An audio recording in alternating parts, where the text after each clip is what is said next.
you to the chairman, Sri Lanka Tourism Promotion Bureau, Mr. Chalaka Gajabahu, for the initiative, and also he has pledged support, especially for rugby. And Sandit, again, thank you very much for taking your time and flying in to Sri Lanka just for 2 days with your colleagues from Australia. So the scholarship scheme which they are going to offer to the Sri Lanka school women's rugby, the Melbourne Rebels officials will explain to you. So again, thank you very much. CRNFC also thank you for the hosting us for this great event. Thank you.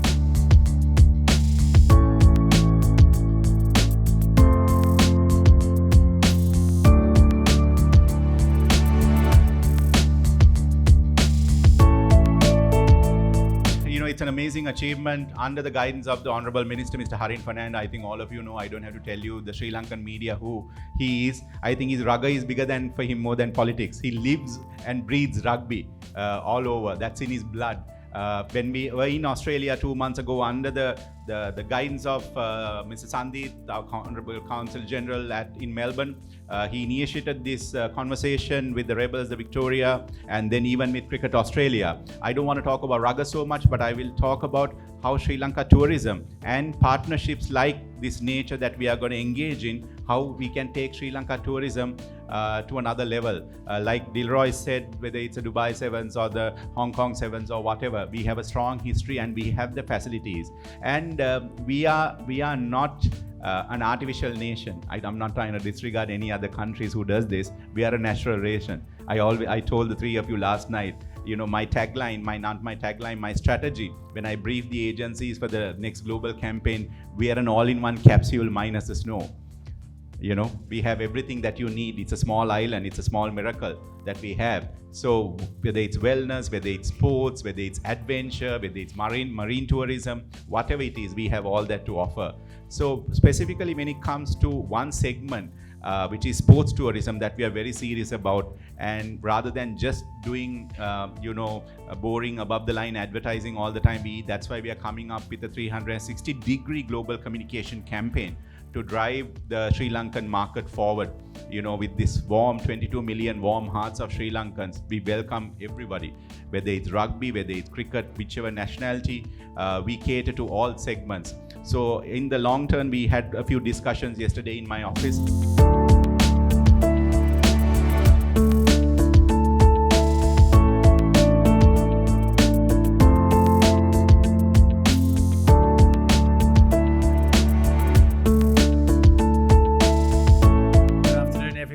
Thank you so much for hosting us. On behalf of Nick, Neil and Afa, I'd just like to pass on our sincere gratitude for this great opportunity. It's our first trip to Sri Lanka, and right from the time we hopped on the plane to every meeting, to every event, and to today, every single person that we've met has been very, very welcoming, and we certainly appreciate that.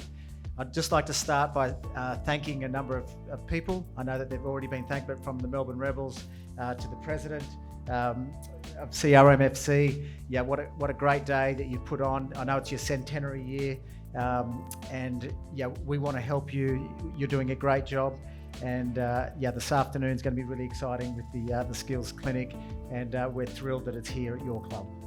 I'd like to thank Dilroy for all your work putting together, and to all the 4 participating teams.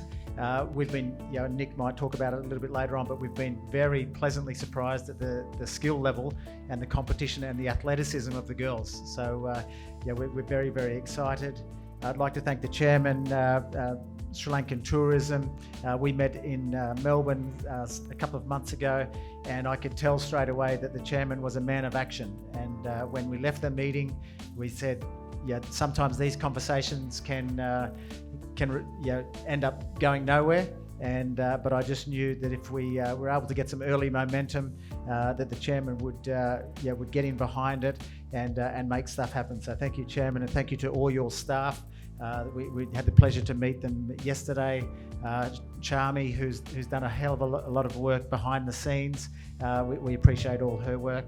And to Sandeep, Consular General of Melbourne, he's been fantastic to deal with.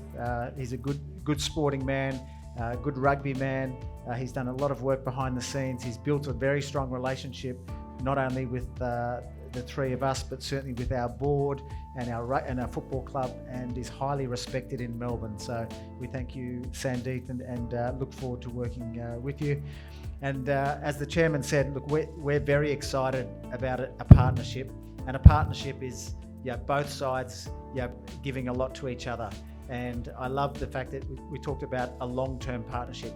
So our club, we're not interested in just doing something for 6 months, 1 year or 2 years. We want to do something which is really meaningful and over a length of time. And in Australia, we've got what's called the Golden Decade coming up. For those that know, obviously the French World Cup is about to start next week. In 2025, we've got the British and Irish Lions touring Australia. The crescendo, or the main focal point of that particular tour, is when the Melbourne Rebels will play the British and Irish Lions in a midweek game leading into the second test at the Melbourne Cricket Ground. That will be 100,000 people watching that game. So huge event in 2025. In 2027, the home Rugby World Cup. We're very confident that Melbourne will actually host the final of the 2027 World Cup. Those negotiations are happening now. We've got a very strong relationship with Victorian Government, Visit Victoria, and we met this morning with Sammy from Sri Lankan Airlines, and we know that many people in the room and in government positions also have a very strong relationship with Victorian Government. So there's a lot of clear synergies. Just to wrap things up, today in regards to the focus of today is to select two female athletes, to give them the opportunity to come to Melbourne to try out for selection for the Melbourne Rebels Super W team. We'd like them to also work in our community development team. As you know, there's a very strong and big Sri Lankan community in Melbourne, and we feel that that's a group of people and a nationality that we can do more and we'd love to engage with. And we see that this partnership, the fact that we're here in Sri Lanka, shows that we're very keen to help grow and support Sri Lankan rugby here, and we also need to do it in Melbourne. So our vision at the club is changing people's lives, and we also want to grow the game, we also want to win, but all of the people involved in rugby at our club, whether you're a professional player, a coach, an administrator, someone that works in the commercial team or the community team, or you're involved at a club, rugby's been good to everyone. It's strong values, it's a game for all, and whether you're aspirational or you just play for fun, everyone can enjoy rugby. It's a special game. It brings communities together, and when we talk about the opportunity for two young female athletes to come to Melbourne when they've possibly never left Sri Lanka or toured to Australia or Melbourne, to live in the sporting capital of Australia, we see as a great opportunity, not only for them, but also a great opportunity for us to show that we're an international partnership that's meaningful. And as we will go back to Melbourne, we will talk up and be advocates for Sri Lankan rugby, Sri Lankan tourism, Sri Lankan airlines.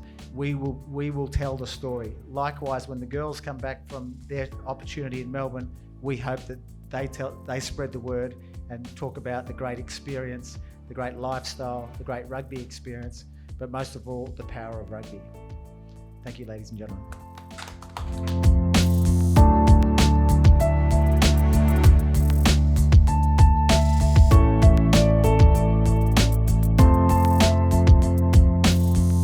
I have the vote of thanks, but I would like to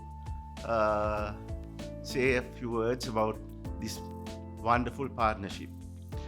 It grew in Australia when I was invited to the Japanese Consul General's residence to celebrate the Emperor's birthday. At that time, I met Neil, Ben and Nick, and we started talking. First connections were made there by Bella, Consul General for New Zealand, can't forget her. Then we took this conversation forward, and we were looking at an area where we could expand our partnerships. That was women's rugby. And I know I come from an area where women's rugby, the players come from there, the Sabaragamua province. That's where all the talented women players are born. And then they are recruited by the Colombo clubs or the 3 armed forces. That's good because they get an opportunity to continue their rugby, like their careers. So we were looking at different areas, and Neil and I started talking about building a partnership and giving some opportunities to the girls here, because we have a talented crowd here, especially women who are playing rugby. But I think they are not, as Dilroy said, they are not recognized, because when you take the council also, there's only one person. Am I right, Dilroy? So they are not recognized. So that recognition is very important.